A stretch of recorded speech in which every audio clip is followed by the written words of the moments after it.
यो आज चाहिँ हाम्रो है दार्जिलिङको है टोय ट्रेन मात्र भनेर हुँदैन। यो चाहिँ हाम्रो स्ट्रिम इन्जिन है, जब ब्रिटिसकालीन समयमा बनाइएको थियो त्यही इन्जिनद्वारा आज चाहिँ है यहाँ आउँदैछ।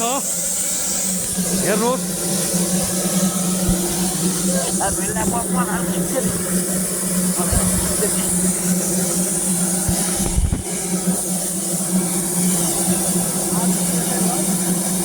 अनि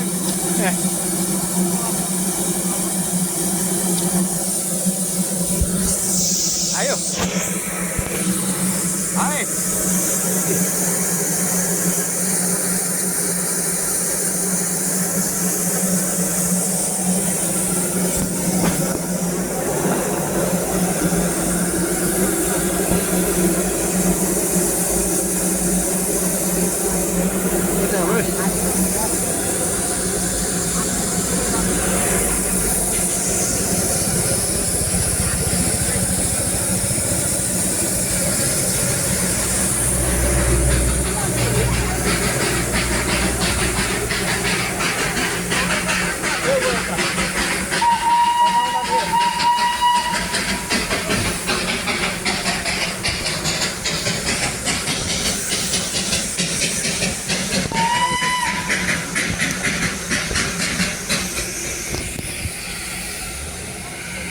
यो चाहिँ हाम्रो 14 एक्लैहरूको दृश्य हो है।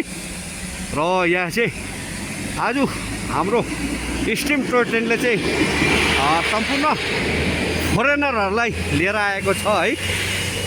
जो चाहिँ सायद यो ट्रेन बनाउनुमा उनीहरूको पिता पुर्खाहरू सहभागिता थियो होला।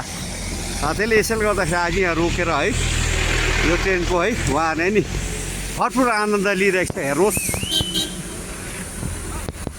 मौसम यो छ अहिले, ट्रेन यसरी रोकिएको छ है।